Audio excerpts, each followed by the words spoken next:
Good afternoon. Sit down.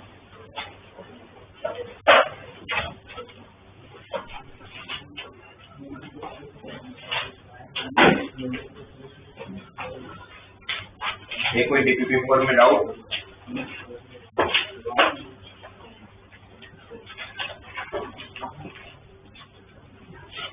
हम लोगों ने ट्रिपल प्रोडक्ट डिस्कस किया था, उसमें कोई डाउट?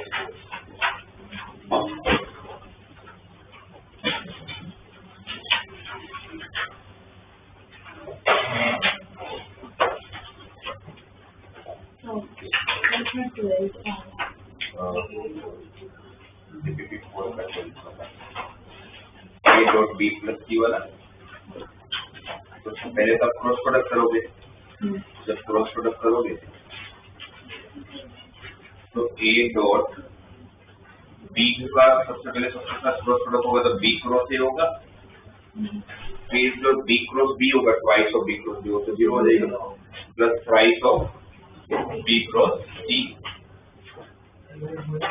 फिर सी का टर्न आएगा तो C cross A plus C cross A plus twice of C cross B, वो जो size of C cross A होगा वो 0 हो जाएगा। यहाँ पर A dot B cross A कितना होगा? 0। ए डॉट बी क्रॉस सी क्या होगा? 3 टाइम्स ए बी सी का बॉक्स प्रोडक्ट, फिर ए डॉट सी क्रॉस ए 0, फिर twice of A dot C cross B तो एस सी बी का बॉक्स प्रोडक्ट, राइट। अब उसके ऑर्डर के हिसाब से एबीसी का आंसर बीसीए का आंसर और सीएबी का आंसर सेम होगा, बट सीएबी का आंसर सेम होगा, एससीबी का आंसर सेम नहीं होगा। तो अगर सीएबी करोगे तो आगे माइनस आ जाएगा, तो 3 टाइम में से 2 टाइम माइनस करोगे तो 1 टाइम आप लोगों का एबीसी बच जाएगा।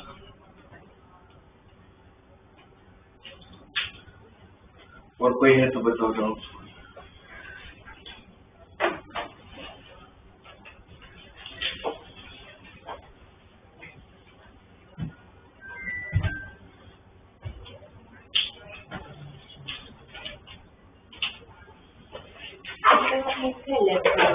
वेक्टर प्रोडक्ट में 11 करवाने के मैंने बोल दिया था आपको कि हम लोग यहाँ पर ये 9th में जो आपके प्रॉपर्टी में आपका बोल है उसको अप्लाई कर लो।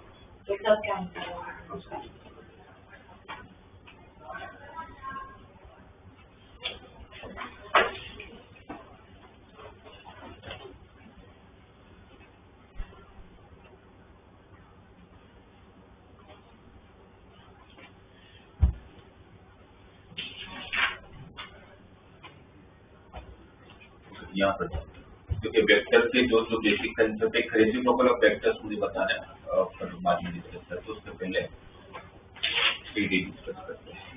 3D के अंदर वापस 3 कंसेप्ट है, basic concept of 3D, line in space और plane. Basic concept of 3D में आप लोग जो 11th में पढ़े हुए जैसा 2D होता है वैसे तो 3D होता है ना। बस यहाँ पर आप लोग 2D के अंदर क्वाड्रेंट्स होते हैं, 3D के अंदर ऑक्टेंट्स होते हैं। 3D के अंदर कितने एक्सिस होंगे? एक्सिस तो 3 होंगे, बट कितने पार्ट होंगे? 6, positive X, negative X, positive Y, negative Y, और वैसे ही पॉजिटिव जेड, नेगेटिव जेड। तो फिर अगर आप देखोगे, अगर ये आप लोग का तीनों एक्सिस का इंटरसेक्टिंग पॉइंट है ओरिजिन, तो यहाँ से आप लोगों के पास ऑक्टेंट्स में 8 पार्ट मिलेंगे। कैसे 8 पार्ट मिलेगा? ओ एक्स वाई जेड, जैसे 2D होता है तो 2D में कितने पार्ट मिलते हैं? 4। कैसे 4?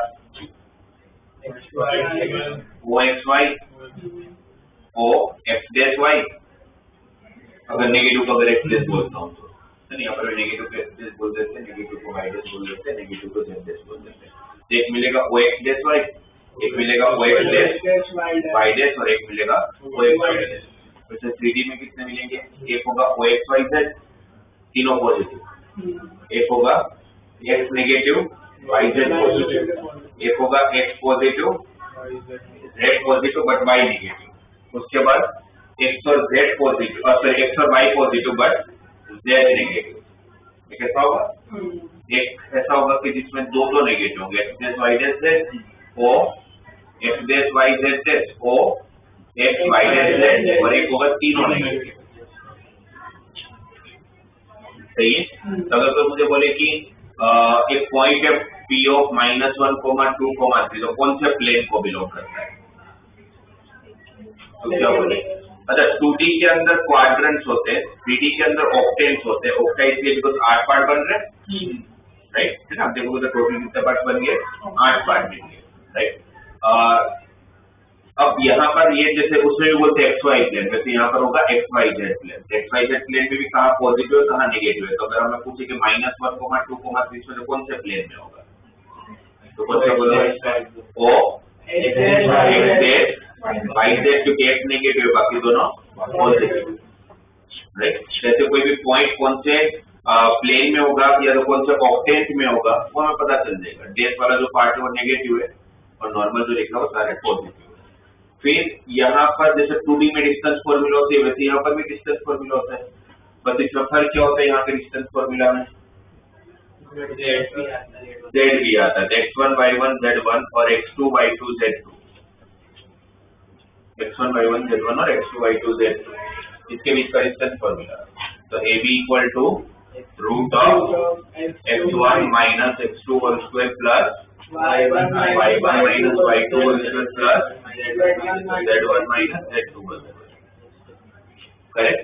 यहाँ पर भी सेक्शन फॉर्मूला होता है जैसे 2D में होता है। A x1 y1 z1 B x2 y2 z2 X is a point which divides AB line segment internally in the ratio m:n. Then find the coordinate of C. So X equal to mx2 plus nx1 divided by m plus n plus n. जैसे y के लिए my2 plus ny1 my2 plus ny1 divided by m plus n. वैसे z के लिए mz2 nz1 upon m plus n। ठीक है, ये internal division का। वही सी पॉइंट अगर बाहर होता और अगर एक्सटर्नली हम स्टेट के रेशियो डिवाइड करते तो इस फॉर्मूला में क्या फर्क होता है? प्लस की जगह पर माइनस हो जाता, प्लस की जगह पर माइनस हो जाता। इसमें भी ऐसे क्वेश्चन आ सकते हैं कि आपको बोला जाए कि लाइन सेगमेंट है जिसके कोऑर्डिनेट है suppose -1, 3, 4 and B is given 3, 0, 1 और फिर बोला था एक प्लेन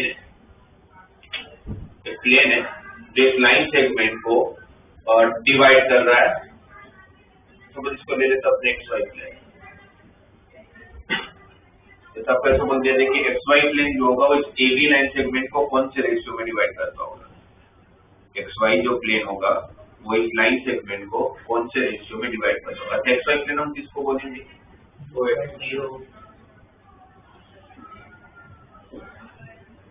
जैसे अगर ये रूम को अगर हम लोग 3D मान ले तो अगर ये मेरा ये कॉर्नर को कंसीडर करो ये आपका Z एक्सिस है, ये आपका X एक्सिस है, ये आपका Y एक्सिस है, तो आपको जो फीलिंग होगा वो XY प्लेन होगा, उसमें Z कोऑर्डिनेट कितना? 0। तो XY प्लेन को आप बोलते क्यों? अगर इक्वेशन में लिखना होगा तो Z equal to XY plane को क्या लिखा जाएगा? जैसे X एक्सिस को हम क्या लिखते हैं 2D में? तो सारी Y 0 होता है, राइट।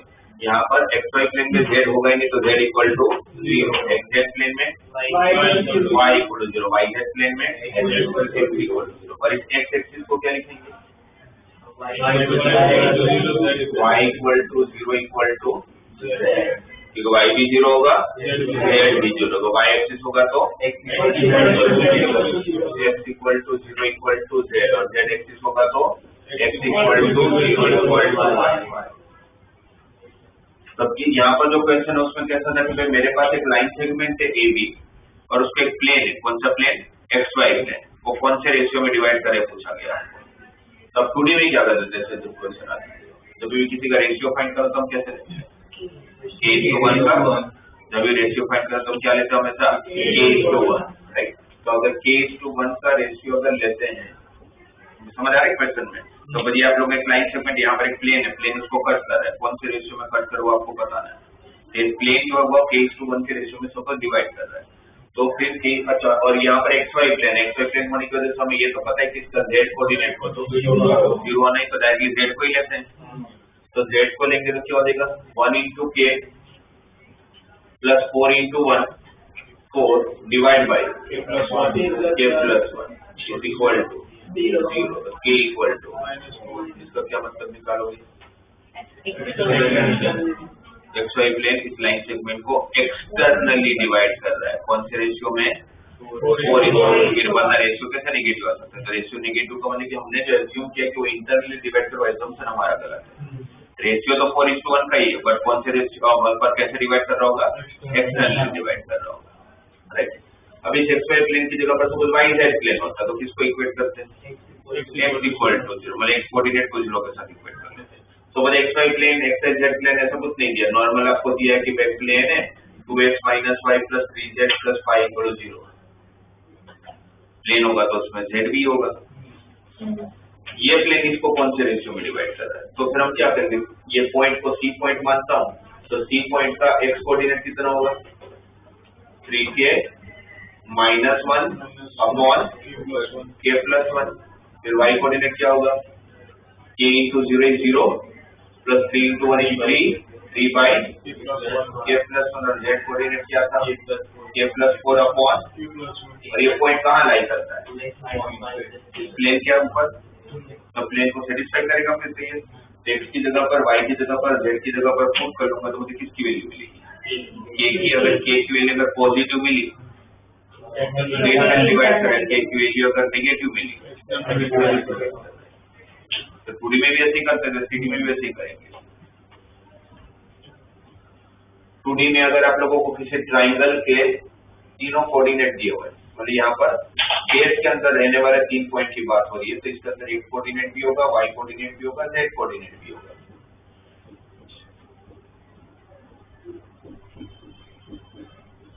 और फिर बोलते हैं ट्राइंगल ABC का सेंट्रोइड निकालो। इसका सेंट्रोइड कैसे निकालेंगे? 1 plus x2 plus x3 divided by 3 y1 plus y2 plus y3 divided by 3। तो 2D में z नहीं होता तो इसमें z आएगा, z1 plus z2 plus z3 divided by 3, ठीक है।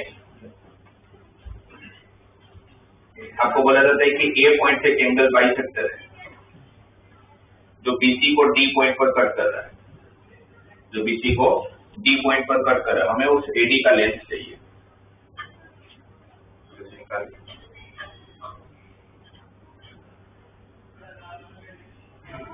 कट कर रहे हैं कोई भी एंगल बाइसेक्टर ये एंगल बाइसेक्टर मतलब अगर ये थीटा है तो ये भी थीटा है, तो ऑब्वियसली ऑपोजिट साइड को कहीं ना कहीं कट करता होगा, बस इतना पता है। और हमें पूछा जाता है कि AD का लेंथ निकालना है, कैसे निकालेंगे? जैसे मिड पॉइंट होगा सेंट्रोइड निकाल के 0:2 रेशियो, पर ये एंगल बाइसेक्टर है, सेंट्रोइड तो कहाँ से आ गया?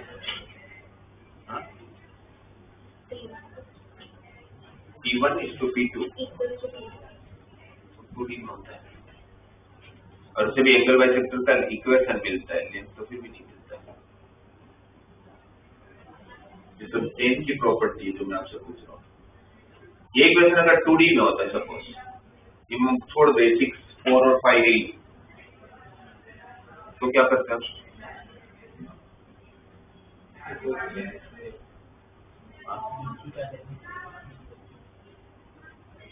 बीसी का लेंथ फाइंड कर लेते हैं।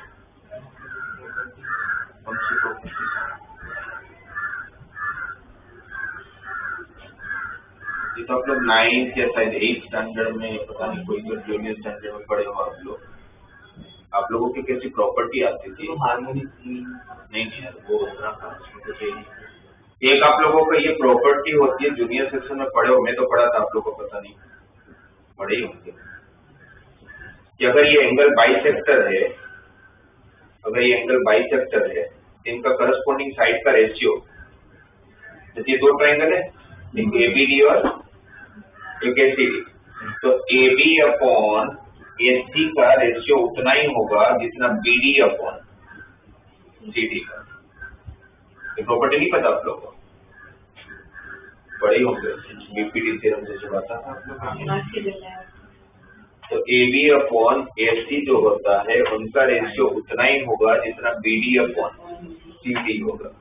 तो अगर 2D में वो प्रॉपर्टी तो 3D में भी है, तो वही चीज यहाँ यूज कर लूंगा। मुझे प्रॉब्लम है नहीं कि AD का लेंथ फाइंड करने के लिए मेरे पास D नहीं है, मुझे D ढूंढना है। अब D कैसे मिलेगा? तो मुझे अब ये पता है कि AB अपॉन AC उतना ही है जितना BD अपॉन CD है। AB तो मिल जाएगा डिस्टेंस फॉर्मूला से, AC भी मिल जाएगा डिस्टेंस फॉर्मूला से। तो AB अगर आपको डिस्टेंस फॉर्मूला से मिल गया, AC अगर आपको डिस्टेंस फॉर्मूला से मिल गया, तो इस प्रॉपर्टी के साथ हमें क्या पता चल गया? D जो है वो क्योंकि AB अपन सपोज मान लेते हैं AB कितना आ रहा है, इसका डिस्टेंस फॉर्मूला लगाओगे तो -3 -0 तो 3 -3 का स्क्वायर 9, 4 - 1 3, 3 का स्क्वायर भी 9, 9 + 9 18, 6 - 4 2, 2 का स्क्वायर 4 कितना है √22। अब AC का डिस्टेंस -3 -3 -6 का स्क्वायर 36, 4 - 1 3, 3 का स्क्वायर 9, 36 + 9 45, 6 - 5 1, so √50 36 + 9 45, सॉरी √46 ये किसका रेशियो है? AB upon AC। AB और AC का लेंथ मिल गया और हमें पता है कि BD बाई CD उतना ही होता है जितना AB बाई AC होता है, और AB हमें मिला √22, AC हमें मिला √46। अगर आपको ऐसा क्वेश्चन आ गया तो अजीब सी वैल्यू नहीं आती, तो आपको नॉर्मल सी सारी वैल्यू आती होगी। तो BD अपॉन CD मिला √22/√46। इसका मतलब क्या हो गया? D जो पॉइंट है वो BC लाइन सेगमेंट को कौन से रेशियो में डिवाइड कर रहा है? √22/√46 के रेशियो में। तो सेक्शन फॉर्मूला का यूज करके हमें किसकी वैल्यू मिल जाएगी? D का कोऑर्डिनेट बन जाएगा। जब D मिल गया, A ऑलरेडी है, तो फिर AD के बीच में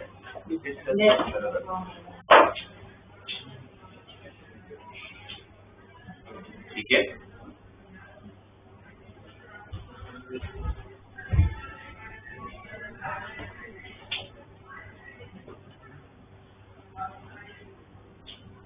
ये हो गया वो सारी बेसिक चीजें जो आप लोगों को पता होना चाहिए। सुबह अगर ऐसे देखिए, यहाँ पर स्पेस में पॉइंट है, ठीक है, यहाँ पर स्पेस में पॉइंट कंसीडर करो 1, 2, 3। ये जो मेरा पाम है, मेरा हाथ है, इसको आप XY प्लेन मान लो। पॉइंट यहाँ है, ये XY प्लेन एक मिरर है, तो इसका इमेज यहाँ आता होगा, वो इमेज का कोऑर्डिनेट क्या होगा?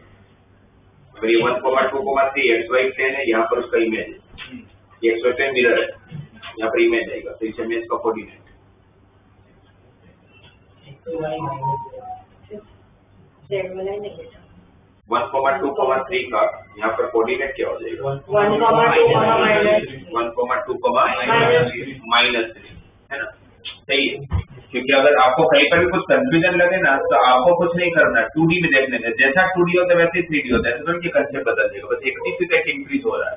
अगर मुझे कोई बोले कि 1, 2 का एक्स एक्सिस को मिरर मान लें, तो इसका इमेज क्या होगा? तो हम क्या बोलेंगे?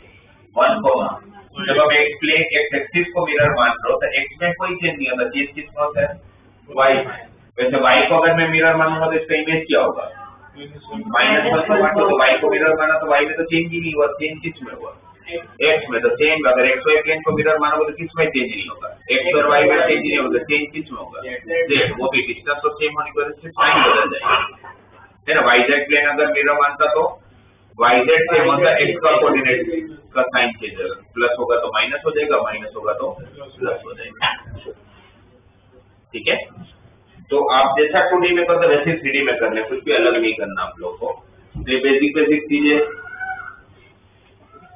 फिर इसके मेन 2 टर्मिनोलॉजी, जिसमें से एक तो फिर भी मैंने आपसे डिस्कस किया था, डायरेक्शन कोसाइन। पूरा 3D इस 2 टर्मिनोलॉजी पे चलता है, पूरा का पूरा 3D। वो होता है direction cosine and direction ratio. जैसे 2D का स्ट्रेट लाइन की अगर बात करें तो पूरा का पूरा 2D का स्ट्रेट लाइन स्लोप पे चलता है ना? हर लाइन का कुछ ना कुछ इंक्लिनेशन होता है एक्स एक्सिस के साथ। वैसे यहाँ पर हर वेक्टर का या हर लाइन का 3D के अंदर एक डायरेक्शन कोसाइन होता है। डायरेक्शन कोसाइन मैंने शायद लास्ट क्लास में आपको समझाया था। क्या होता है डायरेक्शन कोसाइन? हमारा होता क्या है वैसे डायरेक्शन कोसाइन? कोई भी लाइन या वेक्टर का एक्स एक्सिस, वाई एक्सिस और जेड एक्सिस के साथ का जो एंगल होता है, तो यहाँ पर एक OR वेक्टर है जिसका पोजीशन वेक्टर को हम आर वेक्टर ले रहे हैं, जिसका एक्स एक्सिस के साथ का एंगल अल्फा, वाई एक्सिस के साथ का एंगल बीटा, जेड एक्सिस के साथ का एंगल गामा। तो ये कोस अल्फा, कोस बीटा और कोस गामा को बोलते हैं डायरेक्शन कोसाइन। क्या बोलते हैं इसको? Direct cosine. 2D और 3D में बहुत बड़ा डिफरेंस होता है, क्योंकि 2D के अंदर आप कोई भी एंगल ले लो, कोई भी, तो क्या स्लोप के लिए तो एंगल लेते हैं, तो हम किसके साथ लेते हैं? X axis. यहाँ पर सिर्फ एक्स एक्सिस के साथ एंगल से काम नहीं होगा, क्योंकि ये स्पेस में है बात हो। यहाँ पर आपको 3 एक्सिस के साथ एंगल लेना पड़ेगा, इसलिए आप एक्स एक्सिस के साथ भी एंगल लेते हो, वाई एक्सिस के साथ भी एंगल लेते हो, जेड एक्सिस के साथ एंगल लेते हो, और इसको क्या बोलते हैं? Direction cosine. डायरेक्शन कोसाइन को लेकर में क्या प्रॉपर्टी मिली थी? तो अगर r का कोऑर्डिनेट अगर x, y, z है, इस OR को वेक्टर फॉर्म में लिखना तो हम क्या लिखेंगे? xi plus yj plus xyz उसके प्रोजेक्शन होंगे, xi yj और z उसके कंपोनेंट्स हो जाएंगे with respect to x axis, y axis and z axis. फिर यहाँ से जब मैं परपेंडिकुलर ड्रॉ करूं तो ये x, what is cos alpha?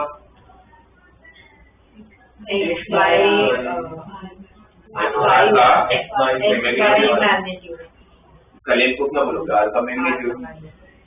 Y axis पे प्रोजेक्शन, वाई एक्सिस पे परपेंडिकुलर ड्रॉप करूंगा तो ये लेंथ कितना? वाई। तो what is cos beta? Y upon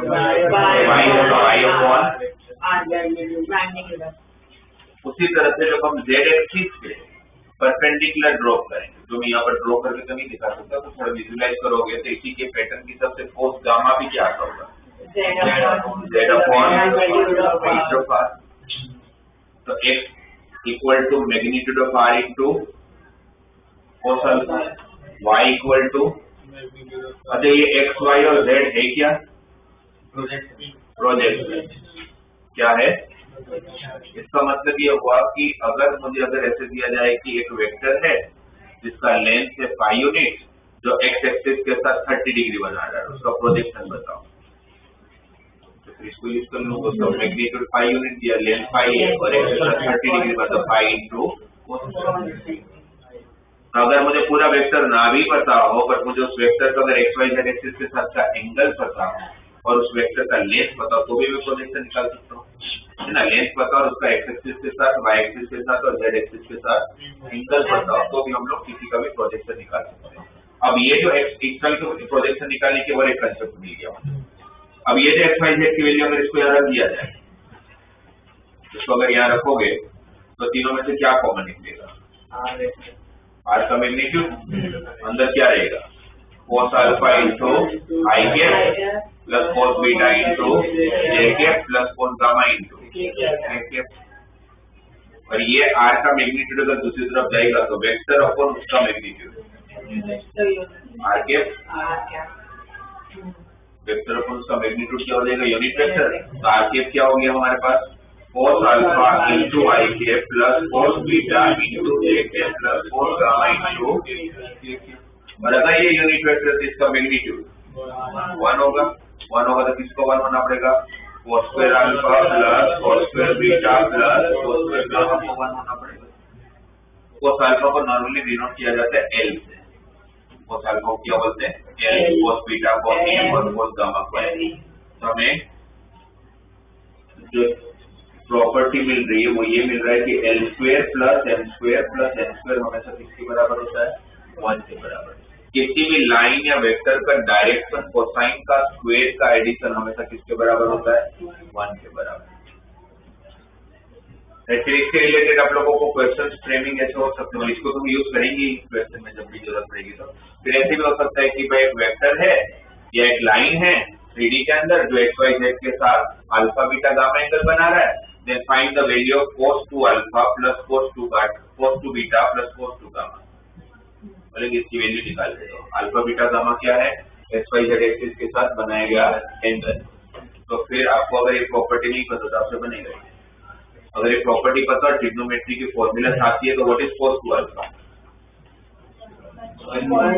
2 cos square alpha minus 1 2 cos square beta minus 1 2 cos square gamma minus 1। तो -1 तो -3 और 2 cos square alpha 2 cos square beta 2 cos square gamma था 2 common अंदर रहेगा cos square alpha plus cos square beta plus cos square gamma जो हमें पता है कि किसके बराबर 1 तो 2 into 1 is 2 -3 तो आंसर कितना देगा। तो प्रॉपर्टी के हिसाब से L square plus M square plus N square 1 होना चाहिए। इसके हिसाब से x is equal to L into mod r, y equal to M into mod r और z equal to N into mod r जो आपको क्या देगा प्रोजेक्शन। इसका प्रोजेक्शन फाइंड करना था L इंटू r का मैग्नीट्यूड से मल्टीप्लाई करना, r का जो लेंथ होगा उससे मल्टीप्लाई कर लेना, यहाँ पर M से मल्टीप्लाई कर लेना, यहाँ पर N से मल्टीप्लाई कर लेना। ठीक है, ये आप लोगों की बात हुई डायरेक्शन कोसाइन की। अब एक होता है डायरेक्शन रेशियो। डायरेक्शन रेशियो, अब डायरेक्शन रेशियो क्या है?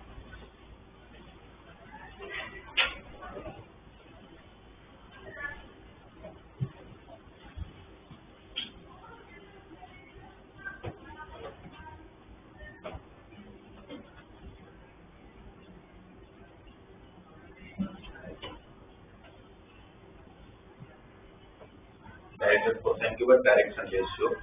डायरेक्शन रेशियो क्या है कि आपका ऐसा कोई भी एक नंबर का पेयर एबीसी कि जब भी एक ऐसा पेयर मैं ढूंढ रहा हूँ कि जब भी मैं उसका एलिमेंट के साथ रेशियो लूँ ना तो वो हमें मुझे सेम मिलना है।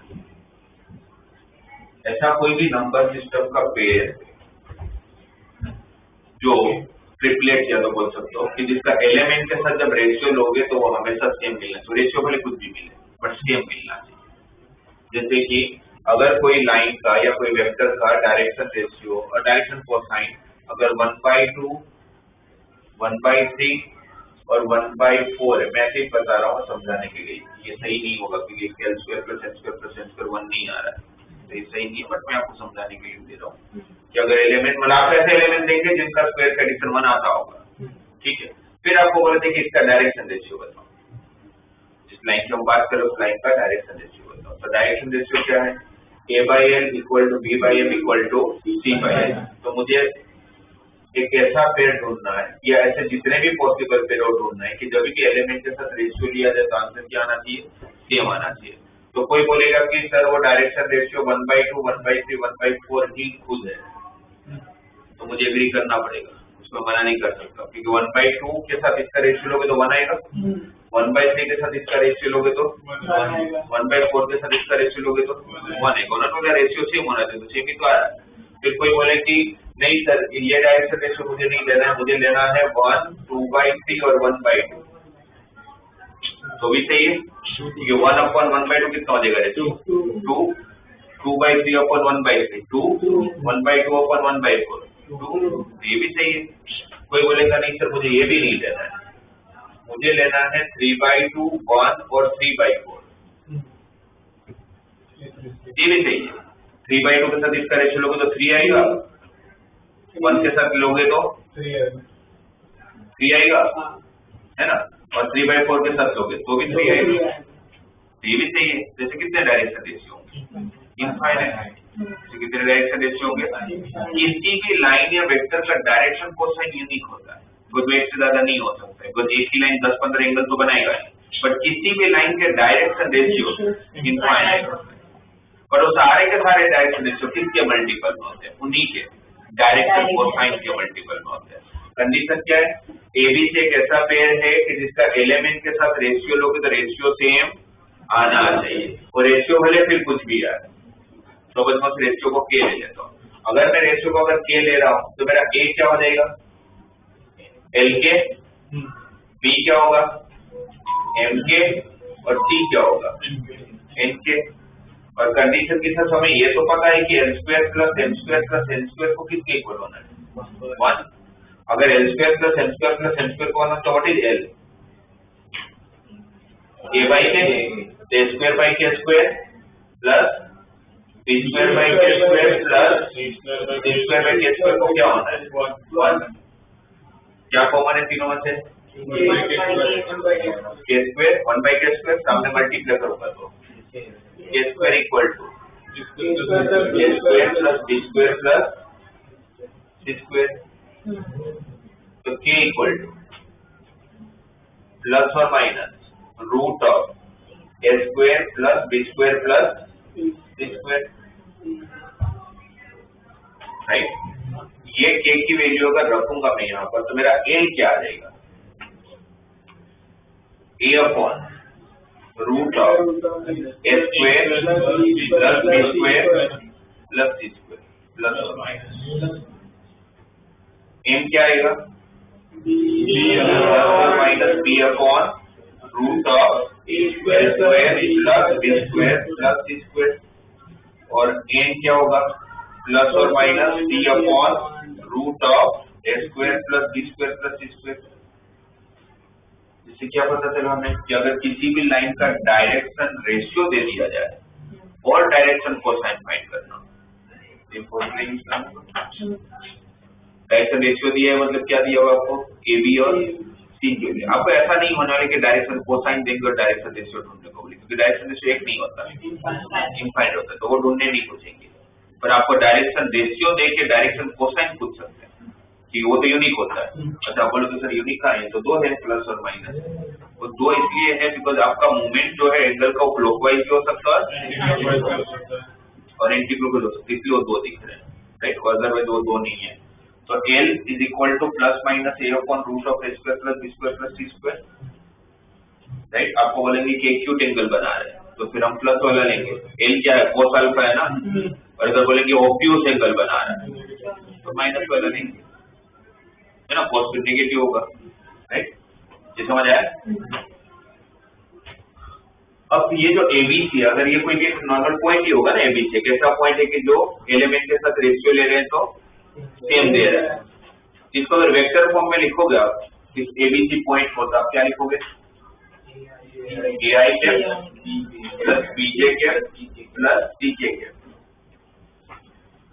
ए आई के प्लस बीजे के प्लस सी के। अगर ये मेरा सपोज कोई आर वेक्टर है, ए आई के प्लस बीजे के प्लस सी के, अच्छा इस आर वेक्टर ए आई के प्लस बीजे के प्लस सी के पे अगर मैं इसको अगर उसी के मैग्नीट्यूड के साथ अगर डिवाइड करूं, अगर इसको अगर उसी के मैग्नीट्यूड के साथ डिवाइड करूं तो r अपॉन r का मैग्नीट्यूड तो क्या हो जाएगा, a upon root of A square plus B square plus C square into I के plus b upon under root of A square plus B square plus C square into J के plus c upon under root of A square plus B square plus C square into K, और a upon root of A square plus B square plus C square क्या होता है, n। ये क्या होगा, m, और ये क्या होगा, n। ये क्या बन गया आपका, एल आई के प्लस एम जे के प्लस एन के, और आर वेक्टर अपॉन आर का मैग्नीट्यूड क्या हो जाएगा, आर के, जो वहां पर डिराइव किया था हमने, आर के इक्वल टू एल आई के प्लस एम जे के प्लस एन के, और फिर इनका मैग्नीट्यूड 1 आएगा बिकॉज यूनिट वेक्टर है, सही है। तो अब इसको अगर आप रिलेट करोगे तो आपको ये पता चलता है कि ये जो आप लोग का डायरेक्शन कोसाइन और डायरेक्शन रेशियो है, अगर मेरे पास कोई यूनिट वेक्टर है तो आई कैप जे कैप और के कैप के साथ जो प्रोजेक्शन होते हैं, जो भी होते हैं, वो आपके डायरेक्शन में देखा जाए तो उस वेक्टर की क्या है, डायरेक्शन कोसाइन है। यूनिट वेक्टर बना, ये एल एम और एन इस वेक्टर के लिए क्या है, प्रोजेक्शन है, पर यूनिट वेक्टर के प्रोजेक्शन है, तो वो किसका काम करेगा, आपका डायरेक्शन कोसाइन का। बट कोई भी नॉर्मल वेक्टर है जिसका जो यूनिट वेक्टर नहीं है, राइट, तो उस केस में ये आई के और के के का जो कोएफिशिएंट होगा वो किसका काम करेगा, तो जिसको हम लोग वेक्टर में आज तक प्रोजेक्शन बोलते थे, जब हम बोलते थे एक्स आई के प्लस वाई जे के प्लस जेड के, एक्स वाई जेड क्या है, प्रोजेक्शन। उसी प्रोजेक्शन को 3D में बोलते हैं इनडायरेक्टली डायरेक्शन रेशियो। उसी प्रोजेक्शन को हम क्या बोलते हैं, डायरेक्शन रेशियो। और अगर यूनिट वेक्टर होगा तो वो प्रोजेक्शन को बोलते हैं डायरेक्शन कोसाइन, ठीक है।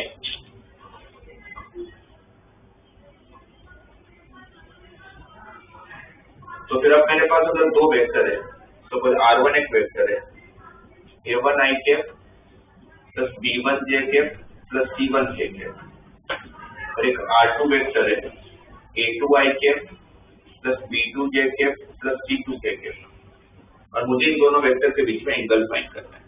How to find angle between the two vectors?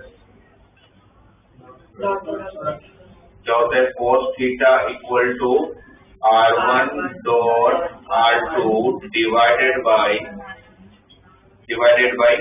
R1 का मैग्नीट्यूड इंटू R2 का मैग्नीट्यूड। R1 डॉट R2 कितना? A1 A2 plus B1 B2 plus C1 C2, right? और R1 का magnitude root of A1 square plus B1 square plus C1 square, और यहाँ पर root of A2 square plus B2 square plus C2 square. अब ये R1 और R2 ये एक दूसरे को परपेंडिकुलर है, तो R1 और R2 परपेंडिकुलर, इसका मतलब क्या हुआ? R1 डॉट R2 को क्या होना पड़ेगा?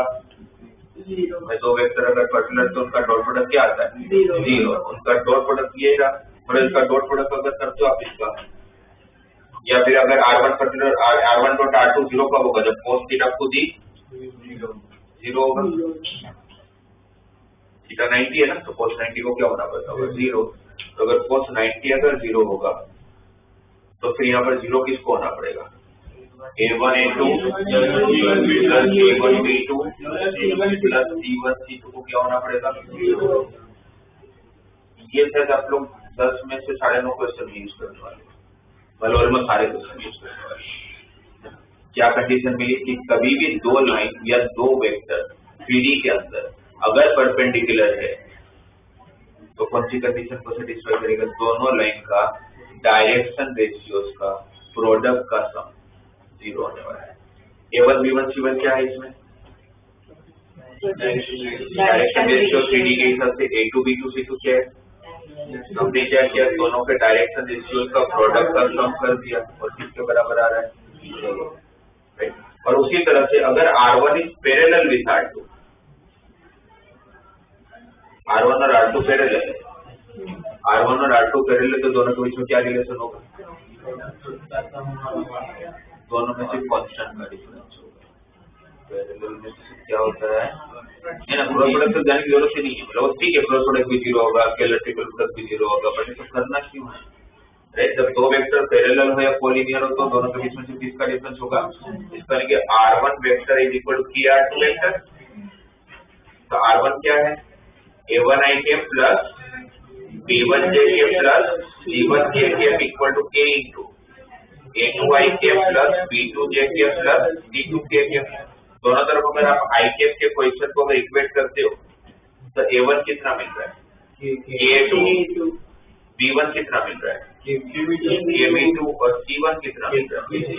KC2। तीनों में से K कॉमन है, मतलब तीनों में सेम है K, तो इक्वेट कर लेते हैं तो क्या मिलेगा?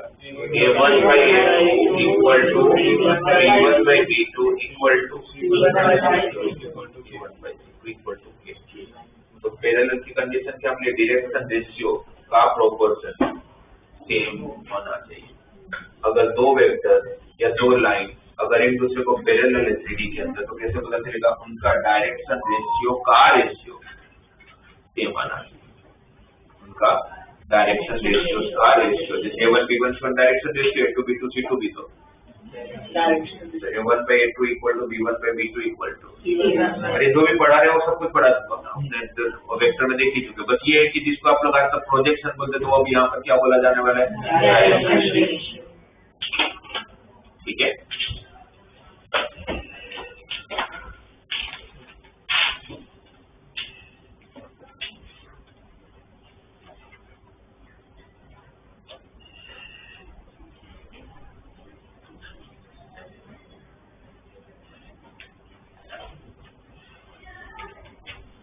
फिर आप लोग DPP1 निकालिएगा 3D में।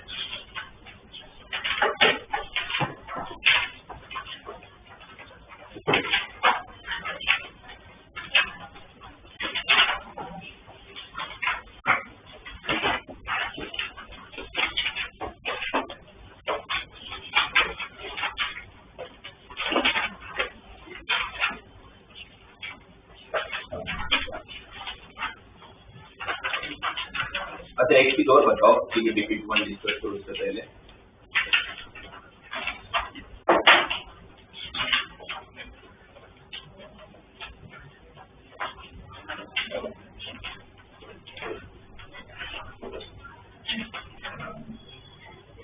मेरे पास एक ए बी वेक्टर है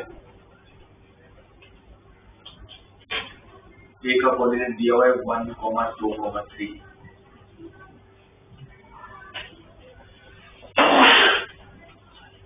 4, 7, 10 ठीक है आपको ए बी वेक्टर फाइंड करना है तो आप क्या बोलोगे A B vector position vector of B minus position vector of A तो क्या हो जाएगा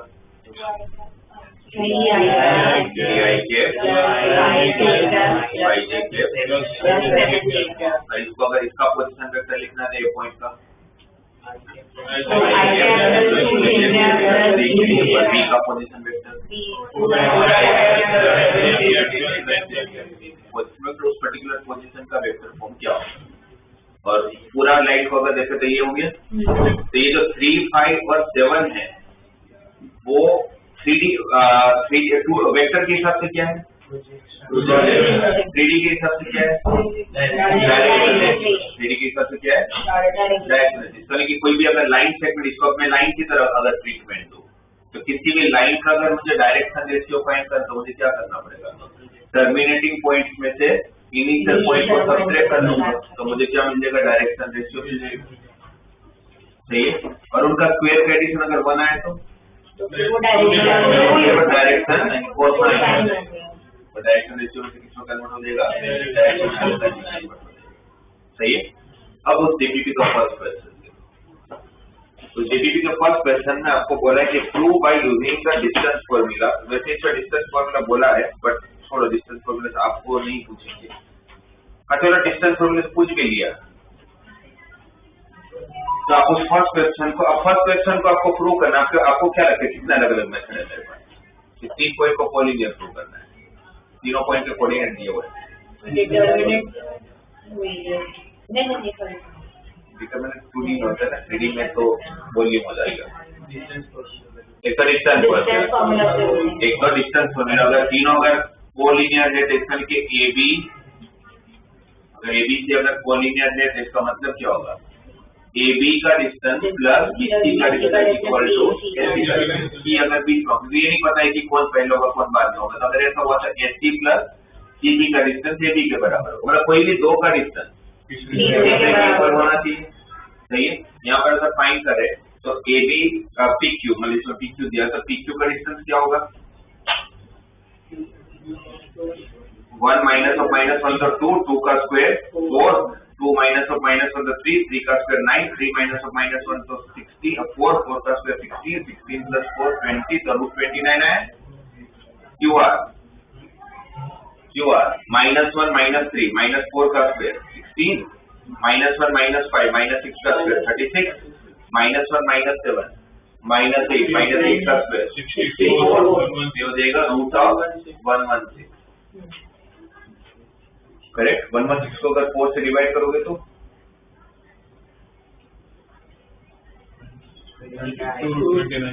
2 रूट 29 है ना 4 स्क्वायर रूट के बाद आएगा तो 2 हो जाएगा PR क्या होगा रूट ऑफ 1 - 3 2 का स्क्वायर 4 2 - 5 -3 का स्क्वायर 9 3 - 7 -4 का स्क्वायर 16 ये हुआ 29 और PQ प्लस PR का एडिशन डिस्टेंस फॉर्मूला से प्रूव हो गया कि वो कोलिनियर है और अगर ये तीनों अब कोलिनियर है तो ठीक है कोलिनियर अगर ये कोलिनियर नहीं होता तो ये 2 रूट 29 नहीं आता तो PQR को ज्वाइन करता तो क्या मिलता ट्राइंगल और कैसा ट्राइंगल मिलता आइसोसेलेस क्योंकि दो लाइन में ये कर सकते ये तो हो गया डिस्टेंस फॉर्मूला इसको अगर आपको सेक्शन फॉर्मूला से प्रूव करना है तो मुझे प्रूव करने के जो 3 पॉइंट है PQR जो तीनों point collinear but by using the section formula आपको मेंशन कर देते हैं सेक्शन फॉर्मूला से कोई एक पॉइंट मिड पॉइंट मतलब 1:1 के कोई रेशियो मिड पॉइंट हो गई जरूरी नहीं है बट हाँ PQR होगा तो कोई भी एक पॉइंट अगर कोलिनियर होगा तो Q पॉइंट इस PR को कौन से रेशियो में डिवाइड करेगा? ये मेरा एजम्पशन है, ये हमारा एजम्पशन है कि PQR कोलिनियर है और Q पॉइंट जो है वो PR को कौन से रेशियो में डिवाइड कर रहा है? K/1, जहाँ पर P का कोऑर्डिनेट 1, 2, 3, Q का कोऑर्डिनेट -1, -2, -1 R का कोऑर्डिनेट 3, 5, 7। अगर ये K/1 के रेशियो में डिवाइड करे तो what is coordinate of Q? 3K +1 upon K + 1, 5K + 2 upon K + 1 और 7K + 3 अपॉन K + 1। ये किसका कोऑर्डिनेट है? Q का। Q का कोऑर्डिनेट हमें पहले से पता है -1, -1, इसको भी -1 के साथ इक्वेट करूंगा, इसको भी -1 के साथ इक्वेट करूंगा, इसको भी -1 के साथ इक्वेट करूंगा। तो ये जो मैंने अज्यूम कर लिया है अभी ऑलरेडी कि PQR कोलिनियर है, वो मेरा एजम्पशन सही कब माना जाएगा? तीनों की वैल्यू अगर वो एक वैल्यू अलग लगाएगी तो कोलिनियर नहीं है, अगर एक वैल्यू सेम आ जाएगी तो कोलिनियर है। और काफी बच्चे ये भी पूछते हैं सर आपको कैसे पता Q पॉइंट बीच में होगा? मुझे नहीं पता Q पॉइंट। अगर R को भी बीच में लेता तो सिर्फ इतना ही फर्क होता कि आपका R पॉइंट का कोऑर्डिनेट के साथ इक्वेट करते तो आपकी और मेरी K की वैल्यू अलग अलग आती है, और हमें K की वैल्यू से मतलब ही नहीं, हमें तो ये देखते हैं K की वैल्यू सेम आ रही है, तब किसी भी पॉइंट को बीच में ले लो, उससे फर्क नहीं पड़ता। पर अगर मुझे पर्टिकुलर मेथड मेंशन ना किया जाए कि डिस्टेंस फॉर्मूला से करो या सेक्शन फॉर्मूला से करो, तो मैं दोनों से कुछ भी नहीं करूंगा, क्योंकि ज्यादा इजी मेथड है मेरे पास। क्या? डायरेक्शन रेशियो का प्रोपोर्शन सेम होना चाहिए। अगर PQR अगर कोलिनियर है तो is direction ratio PQ, direction ratio मैंने बताया कैसे निकालोगे, इसमें से इसको माइनस तो क्या हो जाएगा? -2, -3, -4 डायरेक्शन रेशियो QR या PR कोई ले लो। 3 - 1, 4, 5 - 1, 6, 7 - 1। ठीक, अगर ये कोलिनियर है तो वहां पर एक कंडीशन पड़ेगी कोलिनियर पैरेलल की। ये पैरेलल की कंडीशन भी वही होती है जो कोलिनियर की होती है, दोनों के बीच में कांस्टेंट का डिफरेंस होता है। तो अगर ये कोलिनियर होता तो उसका डायरेक्शन रेशियो का रेशियो सेम आना चाहिए, -2/4, -3/6, -4/8, तीनों का रेशियो डायरेक्शन कोसाइन से भी सेम। डायरेक्शन कोसाइन के लिए फिर इसको डिवाइड करना पड़ेगा unit vector.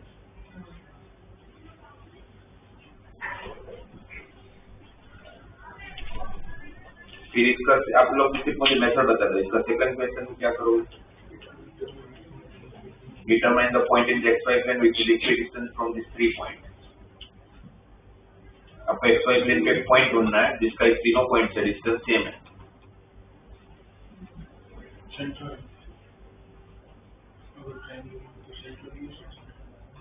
Determine the point in the xy plane which is equidistant from 3 points।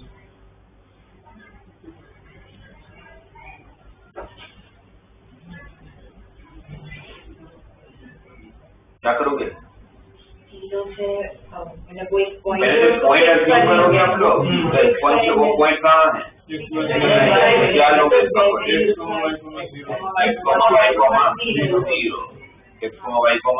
तो सपोज मैं P पॉइंट बोलता हूँ, तो P का कोऑर्डिनेट क्या है? x, y, 0। और कितने अननोन है? तो दो रिलेशन बनाने पड़ेंगे। कैसे मिलेगा? पहला रिलेशन PA = PB, दूसरा रिलेशन PB = PC, तीसरा भी मिलता है तो मिल सकता है PA = PC। आपके पास तो दो ही अननोन है, इन दोनों को जब आप सोल्व करोगे तो आपको क्या मिल जाता होगा? x और y के कोऑर्डिनेट्स मिल जाएंगे, ये डिस्टेंस फॉर्मूला हो जाएगा। Third, locus. क्या होता है लोकस? कंडीशन ढूंढनी पड़ती है। क्या कंडीशन दिया है? तो P का कोऑर्डिनेट क्या लूंगा? x, y, कंडीशन क्या है? PA = PB। बस डिस्टेंस में से जो मिलेगा इक्वेशन वो मेरा लोकस हो गया।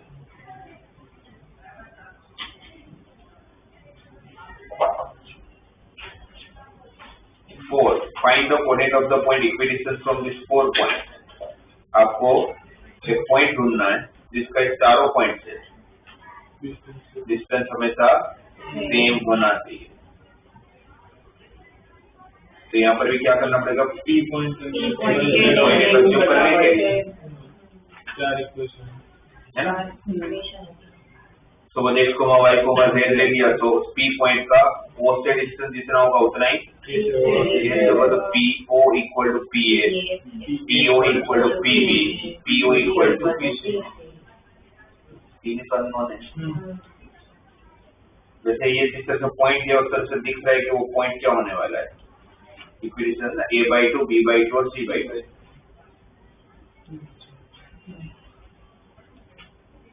पर ठीक है, इसमें तो पॉइंट इस तरह से हर बार ऐसा नहीं देंगे, तो आप लोग नॉर्मल और डिस्टेंस को इक्वेट कर लेंगे। फिर find the distance between the 2 points with positions vector. तो आप i cap minus j cap को क्या लिख लेना, 1, -0, b को क्या लिख लेना, 2, डिस्टेंस फॉर्मूला लगा लेना। फिर 6 वाला फाइंड द रेशियो, अभी थोड़ी देर पहले इक्वेशन ऐसा डिस्कस भी कर रहे थे, है ना। Find the ratio with the AB line segment is divided by the plane. तो कौन सा रेशियो लेके चलेंगे, A:1। और जो भी C पॉइंट आएगा वो C पॉइंट किसको सेटिस्फाई करता होगा, बस इसमें ये डिस्टेंस माइनस भी दिख रहा है, बीच में प्लस भी दिख रहा है, 2x माइनस प्लस जैसा कुछ दिख रहा है, मेरे साथ शो माइनस जैसा नहीं होगा, 2x + 2y - 2z = 1 होगा। तो जो x y z की वैल्यू जब आप पुट करोगे तो उससे आपको किसकी वैल्यू मिलेगी, k की। अगर k पॉजिटिव आया तो इंटरनल, नेगेटिव आया तो एक्सटर्नल। 7 पर्सेंट वजह से डिस्कस कर भी रहते कि सेक्शन फार्मूला का यूज करके कोलिनियर प्रूव करना है।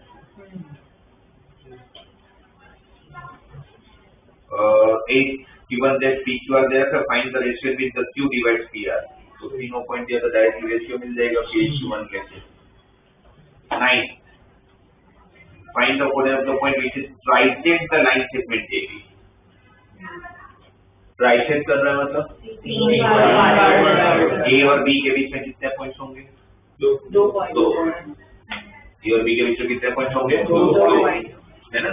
AB के बीच में 2 पॉइंट होंगे P और Q, तो ये 3 ट्राइसेक्ट कर रहा है 3 इक्वल पार्ट में। तो P का कोऑर्डिनेट ढूंढना होगा तो कितने का रेशियो लेंगे, 1:2 का। और P ले लिया तो फिर PB का मिड पॉइंट ढूंढ लेना है, और आपको बोल रहे हैं सर मिड पॉइंट से नहीं करना है मेरे को, तो 2:1, ठीक है ना।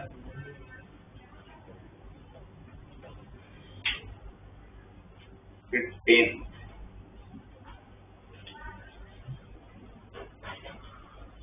find the coordinate of the foot of the perpendicular drawn from the point A of 1, 2, to the line।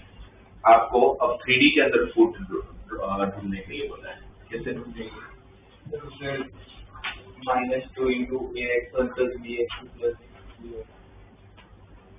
+ 2d वाले 2d वाले 2D वाला जो शॉर्टकट है इसमें लगा लेता,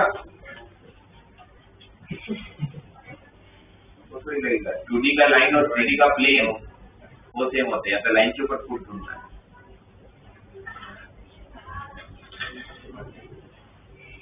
आप डिस्टेंस फॉर्मूला वगैरह सेम लगा सकते हो, हर कंसेप्ट को थोड़ी लगा पाओगे। A 1, 2, 1 है, BC आप लोगों को कोऑर्डिनेट दे रखा है ऑलरेडी, राइट। और आपको बोला कि find the coordinates of the foot of the perpendicular drawn from the point two the line. वैसे इस तरह का सेम क्वेश्चन मैंने पहले भी करवाया था, पर उस टाइम पर वेक्टर के फॉर्म में करवाया था आपको। वेक्टर के फॉर्म में भी ये हो सकता है, सपोज मुझे 3D नहीं भी आता और मुझे अगर ये फुट के इनको फुट के कोऑर्डिनेट चाहिए, सॉरी फुट के कोऑर्डिनेट वेक्टर से नहीं मिले तो फुट के कोऑर्डिनेट आपको इसका लेंथ चाहिए होता तो वेक्टर से मिल जाता, क्योंकि मैं इनको ज्वाइन करता, इसका एरिया ढूंढना आता है मेरे को, AB क्रॉस AC, उसको मैं इक्वेट कर लेता हाफ ऑफ AD का लेंथ इनटू BC के लेंथ, है ना। तो AD का लेंथ मिल जाता मुझे, बट यहाँ पर D के कोऑर्डिनेट चाहिए, आपको सिर्फ लेंथ नहीं चाहिए, तो कैसे निकालोगे,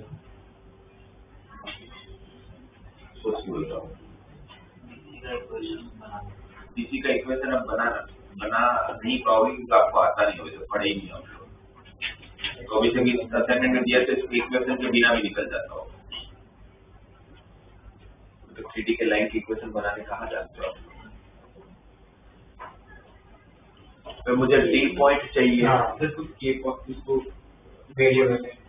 मतलब डी जो पॉइंट होगा बीसी वो कोई ना कोई रेशियो में डिवाइड करता हूँ, अपने को नहीं पता कौन से रेशियो में डिवाइड करता है, तो मैं डी का कोऑर्डिनेट निकाल लूंगा। क्या आएगा? 5k plus 1 upon k plus 1, 4k plus 4 upon k plus 1, 4k plus 6 upon k plus 1। किसके कोऑर्डिनेट आया वो? डी। यदि इक्वल चाहिए था तो मिल भी गया, अब k ढूंढ के रखना है। वो k कैसे ढूंढेंगे? y कोऑर्डिनेट सेम रहेगा किसका? अब वो लेंथ निकाल डिस्टेंस इसका y कोऑर्डिनेट सेम होगा, हाई लाइन b और c b और c का y कोऑर्डिनेट सेम होगा। अब वो अगर लेंथ निकाल के डिस्टेंस को मतलब वेक्टर से पहले उसका लेंथ निकाले फिर इसको डिस्टेंस फॉर्मूला के साथ इक्वेट करेंगे। इतना लंबा क्यों करें? मतलब ठीक है, हो सकता होगा उच्च हो भी जाए, पर उतना लंबा क्यों करेंगे? अभी तक पढ़े हो, अब फिर के हिसाब से सोचा करो भाई, ये line AD is perpendicular with BC, उनका डायरेक्शन रेशियो का प्रोडक्ट का सम 0 होगा। कौन सी condition? A1A2 plus B1B2 plus C1C2 equal to 0। तो मुझे डायरेक्शन रेशियो किसका चाहिए? BC का भी चाहिए और AD का भी चाहिए। डायरेक्शन रेशियो BC, इसमें से इसको माइनस कर लूंगा, 4 0 minus 2। Now we need direction ratio of AD। तो AD के लिए क्या करूंगा? इसमें से इसको माइनस करूंगा, तो 5k plus 1 upon k plus 1 minus 1, 4k plus 4 upon k plus 1 minus 2, 4k plus 6 upon k plus 1 minus 1। तो क्या हो जाएगा? एलसीएम लूंगा तो 4k 5k प्लस 1, यहाँ पर 2k plus 2 upon k plus 1, या तो k 2 कॉमन निकल के k प्लस 1 कैंसिल हो जाएगा, 2 ही बचेगा। यहाँ पर 3k plus 5 upon k plus 1, और इसका डायरेक्शन रेशियो, इसका डायरेक्शन रेशियो का प्रोडक्ट का सम 0 होगा। A1 B1 C1, A2 B2 C2, और क्या कंडीशन होगी पर्टिकुलर की? A1 A2 plus B1 B2 plus C1 C2 क्या होना पड़ेगा? 0। A1 A2 मतलब इस पर इसका मल्टीप्लाई, तो क्या हो जाएगा? 16k upon k plus 1, 0 into something तो 0 हो जाएगा। C1 C2 minus twice of 3k plus 5 upon k plus 1 is equal to 0। इस एलसीएम सेम ही है, सामने मल्टीप्लाई हो तो 0 हो जाएगा। 16k minus 6k minus 10 equal to 0, तो 10k इक्वल टू 10, तो k इक्वल टू 1। k कितना गया? 1। k को अगर 1 रख लिया जाएगा यहाँ पर, तो आप लोगों का d का कोऑर्डिनेट यहाँ पर k को अगर 1 रखूंगा तो क्या मिलेगा? 5 प्लस 1 6, 6/2 3, 4 प्लस 4 8/2 4, और 4 प्लस 6 10, 10/2 5। आप लोगों का कोऑर्डिनेट क्या हो जाता होगा? 3, 4, 5। इस तरह से जब भी आपको पास अब परपेंडिकुलर अगर कहीं दिखा तो आपके दिमाग में एक कंसेप्ट आना चाहिए, कौन सा? A1 A2 plus B1 B2 plus C1 C2 equal to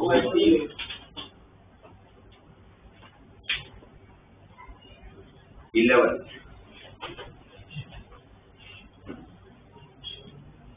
Find the angle between the line whose direction ratios are proportional to, मतलब direction ratio लिया हुआ A1 A2 A1 B1 C1 और A2 B2 C2, तो ये formula सामने cos theta equal to A1 A2 plus B1 B2 plus C1 C2 divide by root of दोनों का magnitude. तो क्या हो जाएगा इस केस में? 12 माइनस 12 प्लस 25, 12 तो cancel, 25 divide by 16 plus 9 plus 25, तो रूट 50 और दूसरा भी रूट 50, तो 50 हो जाएगा। ऊपर 25 नीचे 50, तो 1/2 cos का 1/2 होगा 60 डिग्री। तो थीटा ढूंढना है।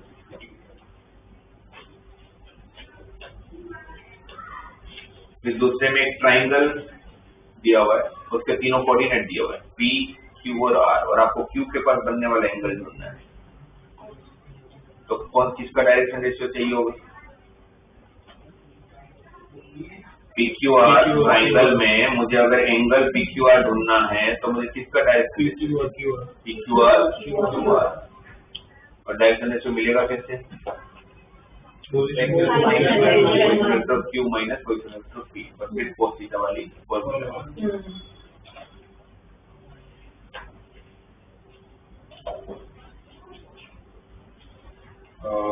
11th 10th और 13th क्वेश्चन रिपीट हो रहा है ना, सेम क्वेश्चन है। 14th, find the direction cosine of the line which is perpendicular to the line with direction cosine proportional to the 1 minus 2 minus 2 and 0 to 1। आपको एक line का direction cosine चाहिए जो एक दूसरी लाइन के साथ परपेंडिकुलर है, और उस लाइन के ऊपर के दो पॉइंट के डायरेक्शन कोसाइन। अच्छा, डायरेक्शन कोसाइन प्रोपोर्शनल किसको बोलोगे?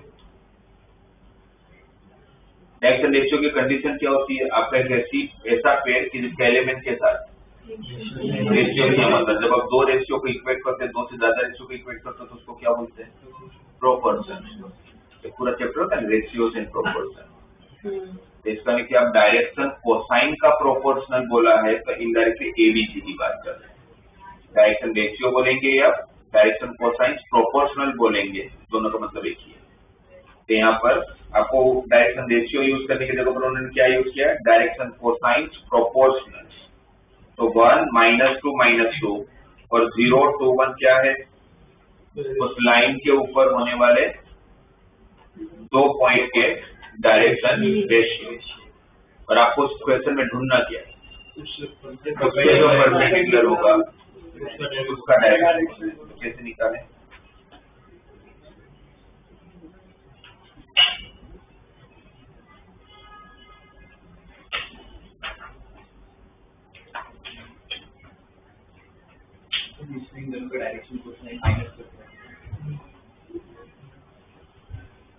क्वेश्चन एक बार वापस पढ़ो, समझ आया क्वेश्चन में?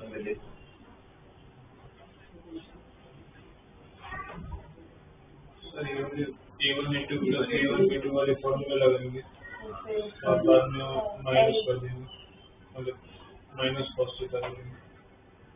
पहले क्वेश्चन समझो एक बार। Find the direction cosines of the line which is perpendicular to the line with direction cosine proportional to 1 minus 2 minus 2 and 0 to 1। मतलब एक लाइन ढूंढना है जो एक लाइन के साथ परपेंडिकुलर है, जिसका डायरेक्शन रेशियो कितना दिया हुआ है? 1 minus 2 and minus 2। वही लाइन एक दूसरे लाइन के साथ भी परपेंडिकुलर है, जिसका डायरेक्शन कोसाइन कितना, डायरेक्शन रेशियो कितना दिया हुआ है? 0 2 and 1। तो आपको उस लाइन का डायरेक्शन कोसाइन ढूंढ के देना है। मतलब देखो यहाँ पर 0 to 1 से पैरेलल है। क्या बोल रहे? 0 to 1 0 to 1 वाले डायरेक्शन रेशियो से पैरेलल है। आप बता दो क्वेश्चन। आपको मैं क्वेश्चन समझाता हूँ आपको बोला कि भाई एक लाइन है जो एक लाइन के साथ परपेंडिकुलर है। हमें इस लाइन का डायरेक्शन कोसाइन चाहिए और हमें इस लाइन का डायरेक्शन रेशियो दिया हुआ है। कितना दिया हुआ है? 1 minus 2 minus 2। इसका डायरेक्शन रेशियो कितना दिया हुआ है? 1 minus 2 minus 2। अब ये जो लाइन है ना आप लोगों का, वो लाइन आप लोगों का अच्छा 0 to 1 क्या होगा फिर इस क्वेश्चन में? 0 to 1 ऐसा तो होगा नहीं कि एक ही लाइन के दो डायरेक्शन रेशियो, एक ही लाइन के दो डायरेक्शन रेशियो तो नहीं होंगे, राइट? तो ये जो लाइन है वो कोई तीसरी लाइन के साथ परपेंडिकुलर है, तीसरी लाइन में दूसरी लाइन के साथ परपेंडिकुलर, जिसका डायरेक्शन रेशियो कितना है? 0 to 1। अब 2D के अंदर कैसे होगा कि कोई एक पर्टिकुलर लाइन अगर दो लाइन के साथ अगर परपेंडिकुलर है, इसके साथ भी परपेंडिकुलर, दूसरी कोई लाइन के साथ भी परपेंडिकुलर, तो ऐसा तभी पॉसिबल है जब ये दोनों। पर 3D में ऐसा नहीं होता। 3D तो स्पेस में बात कर रहे हैं, एक ही लाइन बहुत सारे लाइन के साथ परपेंडिकुलर हो सकता है। सकता है, जबकि वो लाइन पैरेलल भी ना हो, राइट? क्योंकि ये पैरेलल नहीं मुझे दिख रहा, अगर ये पैरेलल होता तो उनका डायरेक्शन रेशियो का प्रोपोर्शन सेम आ रहा, पर अभी 0/1 और 2/-2 सेम नहीं है, तो पैरेलल नहीं है, तो जरूरी नहीं कि पैरेलल हो, राइट? तो फिर अब मुझे इस लाइन का, इस वाली लाइन का डायरेक्शन कोसाइन चाहिए, तो डायरेक्टली तो डायरेक्शन कोसाइन नहीं मिलेगा, डायरेक्शन रेशियो पहले मिल जाएगा। इसका डायरेक्शन रेशियो को मैं ले लेता हूँ अभी एबीएनसी ले लेता हूँ, ठीक है? तो ये पर्टिकुलर है, तो पहला रिलेशन a × 1 डायरेक्टली लिख रहा हूँ, a - 2b - 2c को क्या होना पड़ेगा? 0। a - 2b - 2c को क्या होना पड़ेगा? 0। इसके साथ भी पर्टिकुलर है, तो यहाँ पर भी क्या मिलेगा? a × 0 + 2 × b + 1 × c = 0। करेक्ट? दो रिलेशन, तीन अननोन, तो दो रिलेशन से तीन नॉन की एग्जैक्ट वैल्यू तो नहीं मिल सकती है, बट उनका रेशियो मिल सकता है ना? क्रॉस मल्टीप्लिकेशन मेथड आप लोग जब एलिमिनेट जब 9th या 10th में जब आप लोग यूज करते होंगे, तो एक एलिमिनेशन मेथड होता है, सब्स्टिट्यूशन मेथड होता है, वैसे क्रॉस मल्टीप्लिकेशन मेथड होता है, या सब्स्टिट्यूशन मेथड, एलिमिनेशन मेथड और cross multiplication method. Cross multiplication method कैसे करते हो आप लोग?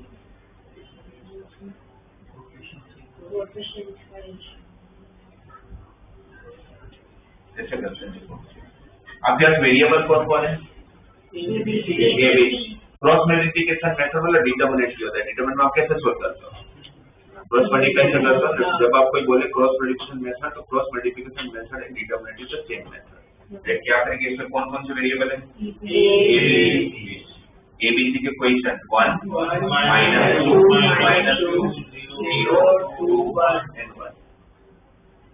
जब मुझे A ढूंढना होगा ना, तो A वाला रो और कॉलम को चेक नहीं करना है, जैसे डिटरमिनेंट में करते हो। बाकी जो बचा उसको सॉल्व करो, -2 और +4 है ना, -2 और +4, तो कितना हो जाएगा? 2। फिर जब B लोगे तो B वाला रो छोड़ेंगे, B वाला कॉलम छोड़ेंगे, तो क्या बचेगा? 1 - 0, पर बीच में गैप आया, तो गैप काट ये C के लिए रो छोड़ा, कॉलम छोड़ा, क्या होगा? ये 2 - 0, ये 2 हो गया। और हमें पता है कि ये तीनों रेशियो सेम है, तो किसी के तो इक्वल होगा, किसके इक्वल ये नहीं पता, सपोज के इक्वल। और एबीसी की वैसे भी एग्जैक्ट वैल्यू नहीं मिलती, क्योंकि किसी लाइन के डायरेक्शन रेशियो एक ही थोड़ी होता है, डायरेक्शन रेशियो बहुत ज्यादा होता है। तो मुझे ये पता चलना है कि जो डायरेक्शन रेशियो किसके मल्टीपल में, A 2k के बराबर होगा, B -k के बराबर होगा, C ये चेंज होता रहेगा, तो आपका डायरेक्शन रेशियो भी चेंज होता है। इसलिए डायरेक्शन रेशियो पूछा भी नहीं, उन्होंने क्या पूछा आपसे? Direction cosine. डायरेक्शन कोसाइन तो यूनिक होता है, वो तो ढूंढ सकते हैं, है ना? फॉर्मूला मैंने मिटा दिया, अभी था हमारे पास फॉर्मूला, क्या होता है? A/√a² + b² + 4k² + k² + 4k², 9k², root के बाहर आएगा तो ठीक है, तो ये होगा 2k/3, तो कितना आ जाएगा? 2/3। उसी तरह से m जब ढूंढेंगे तो -k/3 क्या आएगा? तो -1/3 के लिए 2k/3 के तो 2/3। तो आपको इस लाइन का डायरेक्शन कोसाइन जानना, तो कितना आ गया? 2/3 -1/3 है 2/3, 2/3 -1/3 2/3। समझ आया? अच्छा, ये जो क्रॉस मल्टीप्लिकेशन मेथड है, इसको मैं और भी तरीके से समझाता हूँ। जैसे क्रॉस मल्टीप्लिकेशन मेथड है, ये आप लोग का वेक्टर प्रोडक्ट भी तो है। हम क्या ढूंढ रहे हैं? अगर एक डायग्राम सोचोगे तो आप एक ऐसा लाइन ढूंढ रहे हो, तो इसके साथ भी पर्टिकुलर, इसके साथ भी पर्टिकुलर है। एक लाइन या एक वेक्टर जो दो अलग अलग वेक्टर के साथ परपेंडिकुलर होता है, तब क्या करते थे? मुझे सी वेक्टर ढूंढना है जो ए के साथ भी पर्टिकुलर है और बी के साथ भी पर्टिकुलर है, मैं आपको ए और सी दे देता हूँ, तो क्या करते थे? क्रॉस प्रोडक्ट करते हैं। मैं कोई एक वेक्टर तो दो वेक्टर के साथ अगर परपेंडिकुलर, तो हम क्या करते थे? उन दोनों का क्रॉस प्रोडक्ट कर लेते थे। तो इसको आप लोग वेक्टर के टर्म्स में, अगर मैं सेम क्वेश्चन वेक्टर के टर्म्स में आपको लिखे, तो फिर आपको जो अच्छा लगता है वो करना। इसको अगर वेक्टर के टर्म में लिखूंगा तो ये हो जाएगा आपका I cap minus 2j cap minus 2k cap. ये मेरे एक वेक्टर है R1 वेक्टर। ये वेक्टर को R2 vector 2j cap plus k cap.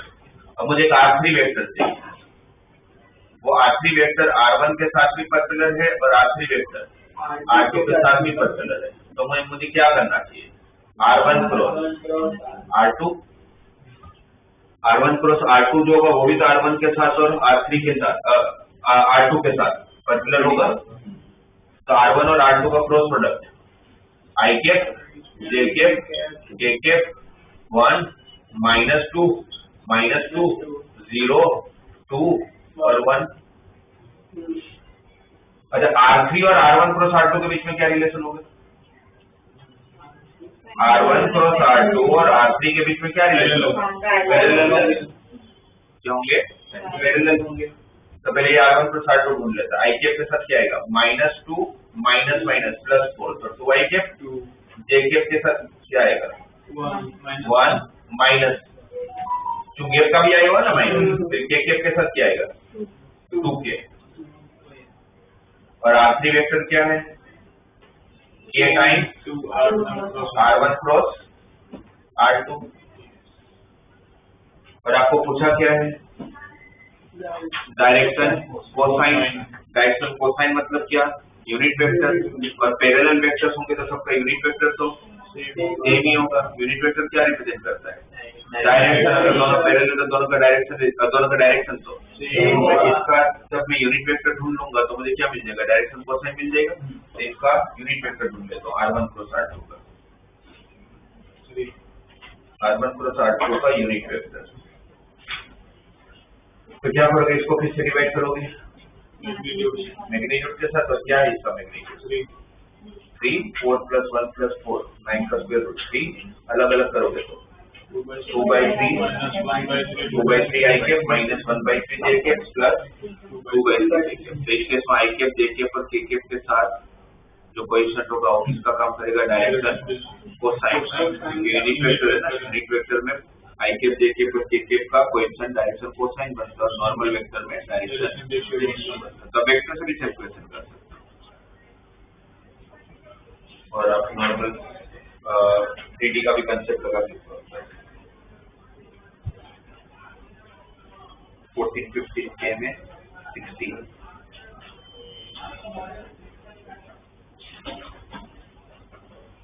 Find the direction cosine of the side of the triangle with vertices। तीनों एक triangle है जिसके तीनों वर्टाइसेस दे रखा है, ABC दे रखा है, ABC दे रखा है। आपको ABC का डायरेक्शन रेशियो मिल जाएगा, BC का भी मिल जाएगा, AC का भी मिल जाएगा। कैसे मिलेगा?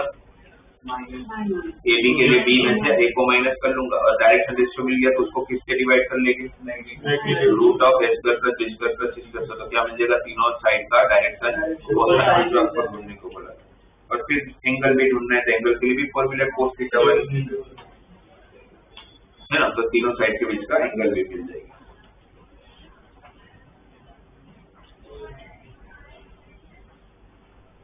और 18th में करवाता हूँ। सबसे पहले 19th क्वेश्चन में नहीं करवा सकते, सेम क्वेश्चन आप पहले भी कर सकते हो, है ना।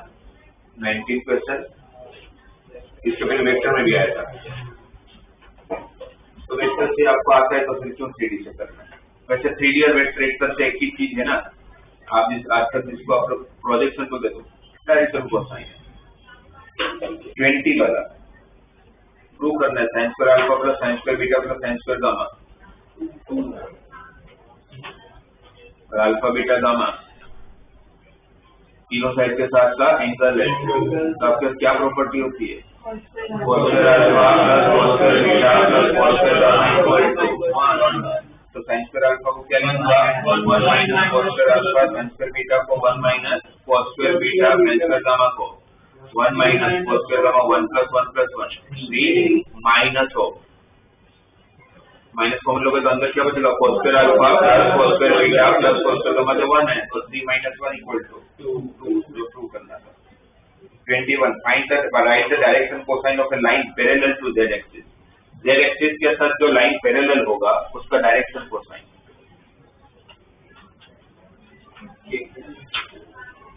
जेड एक्सिस के साथ थोड़ा भी 5% भी समझ आया तो आप ये बता लोगे मेरे को। जेड एक्सिस के साथ जो पैरेललोगस का डायरेक्शन कोसाइन कितना?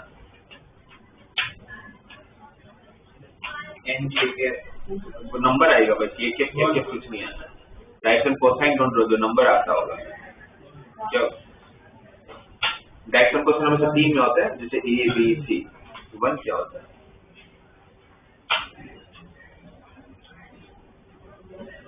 डायरेक्शन का कुछ समझ ही नहीं आया इसका पूरा। डायरेक्शन कोसाइन होता क्या है? बड़ी डायरेक्शन कोसाइन कोई भी लाइन का एक्स एक्सिस के साथ, वाई एक्सिस के साथ और जेड एक्सिस के साथ जो एंगल बनता है उनका कॉस की वैल्यू। सही है। यहाँ पर आप लोग किसका डायरेक्शन कोसाइन ढूंढ रहे हैं? कैसी लाइन जो जेड एक्सिस के साथ, जेड एक्सिस एक्स के साथ कितना डिग्री बनाता है? तो जो उसके साथ पैरेलल होगा वो भी कितना बनेगा? तो जेड एक्सिस के साथ जो पैरेलल होगा वो एक्स एक्सिस के साथ कितना डिग्री बना रहा है? What is cos 90? 0। Y axis के साथ कितना डिग्री बनेगा? 90। तो वापस cos 90 0। जेड के साथ पैरेलल तो कितना एंगल बनेगा? 0 डिग्री। तो व्हाट इज cos 0? 1। तो डायरेक्शन कोसाइन क्या हुआ? 0 0 1। क्या हुआ डायरेक्शन कोसाइन? 0 0 1। समझ आया भाई? डायरेक्शन कोसाइन नहीं समझेगा तो पूरा 3D नहीं है। तो हर क्वेश्चन में डायरेक्शन कोसाइन और डायरेक्शन रेशियो चाहिए होगा ना। जैसे 2D में स्लोप चाहिए, ऐसे यहाँ पर डायरेक्शन कोसाइन है, डायरेक्शन रेशियो चाहिए होगा। ठीक है। Question number 17।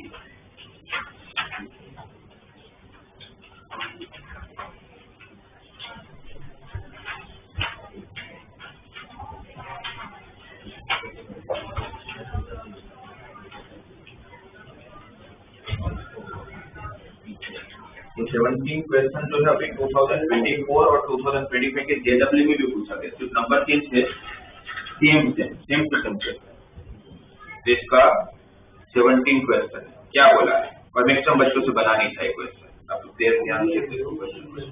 बोले find the angle between the line whose direction cosine are given by the equation 3l plus m plus। आपको डायरेक्ट डायरेक्शन कोसाइन नहीं दीजिए, उनका रिलेशन दिया है, वो भी अजीब टाइप का रिलेशन है। दूसरा वाला रिलेशन तो आप देखोगे तो है ना, दो के प्रोडक्ट में दिया है 3l plus m plus phi n equal to 0 and 6mn minus 2nn plus 5ln equal to 0।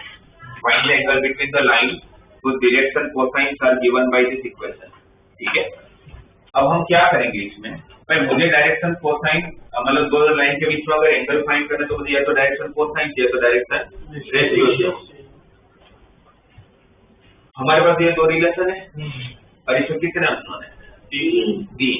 दो इक्वेशन से 3 अननोन नहीं ढूंढ सकते, कोई भी नहीं ढूंढ सकते, बट उनका रेशियो ढूंढ सकता हूँ। और एलिमेंट का जो रेशियो होगा उसको क्या बोलते हैं? Direction ratio. डायरेक्शन कोसाइन का जो रेशियो होता है उसको क्या बोलते हैं? Direction ratio. तो मैं एलिमेंट की एग्जैक्ट वैल्यू तो नहीं ढूंढ पाऊंगा, बट मैं यहाँ पे डायरेक्शन रेशियो ढूंढ पाऊंगा। तो इक्वेशन 3 अननोन कैसे ढूंढेंगे? कोई भी एक अननोन को यहाँ से हटाओ। जैसे एम है, एम क्या है? -3l - 5l। एम क्या है? -3l - 5l। उसको यहाँ रख देता हूँ जहाँ जहाँ एम दिख रहा है। तो क्या होगा? 6 time -3l - 5l into n minus 2nl plus 5l into -3l - 5l equal to 0। Bracket open करो, क्या आएगा? -18ln -30n square -2nl -15l square -25ln equal to 0। Correct. सब में से माइनस हटा देता हूँ पहले तो। 30n square plus 15l square, यहाँ पर कितना था? -18 टाइम -2 टाइम -25 टाइम, तो -45 टाइम। उसमें माइनस हटाया तो प्लस 45ln इक्वल टू। अभी भी 15 से डिवाइड कर लेता हूँ तो क्या होगा? 2n square plus n square plus 3ln equal to 0। ठीक है। एक क्वाड्रेटिक जैसा दिख रहा है पर दो वेरिएबल में है। तो एक काम कर लेते हैं, या तो n स्क्वायर से डिवाइड कर लेते हैं तो n स्क्वायर से डिवाइड कर लेते हैं। तो मुझे n स्क्वायर से डिवाइड कर देता हूँ। n स्क्वायर से डिवाइड करूँ तो क्या हो जाएगी? 2 टाइम n by n का whole square plus 3 time n by n ये वाला का एल स्क्वायर से डिवाइड करो, ये 1।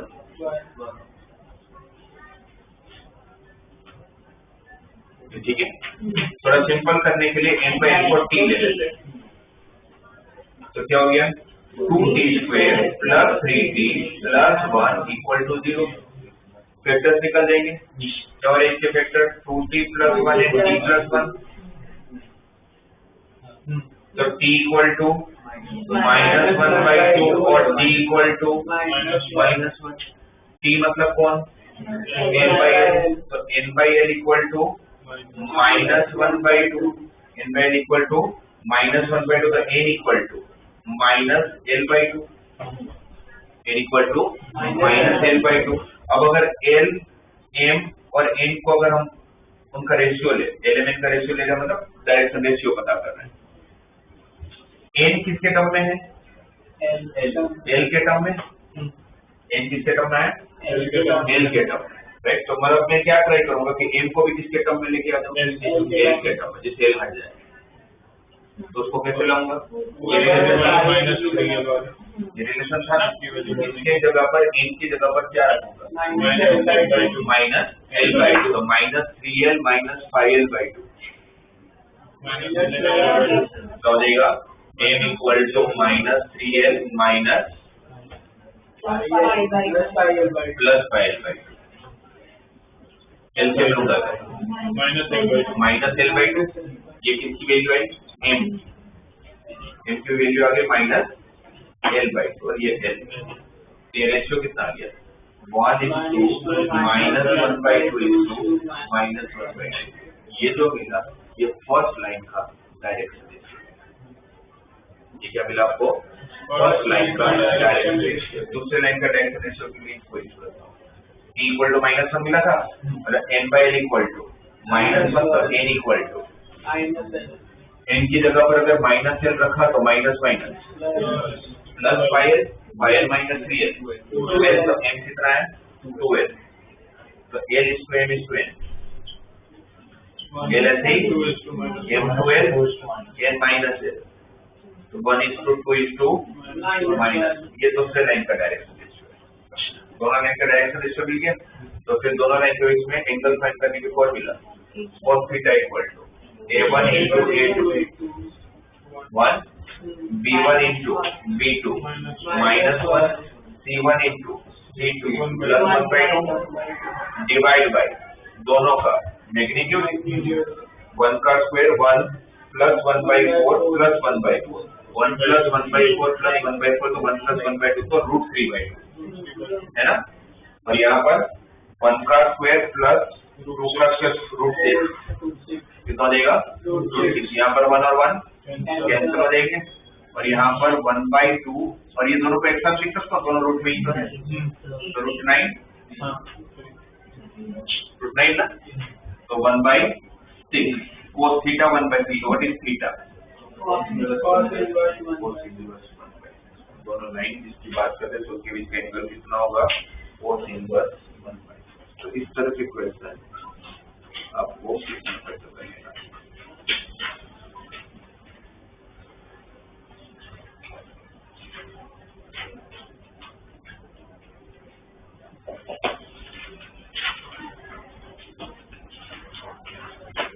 तो कभी जैसे इसमें पीछे आप देखोगे तो आंसर cos इनवर्स -1/6 दिया हुआ है ना, तो cos इनवर्स 1/6 दिया पर अगर cos इनवर्स -1/6 है तो सब्जेक्टिव में फर्क नहीं पड़ता, क्योंकि माइनस इसलिए आएगा जैसे हम लोगों ने यहाँ पर l is to m is to n लिया, तो अगर ये रेशियो को अगर मैं 1:2 is to -1 की जगह पर अगर -1 is to -2 is to 1 भी लिख सकता था, अगर कोई वो लिख के करेगा तो उसका आंसर -1/6 आएगा।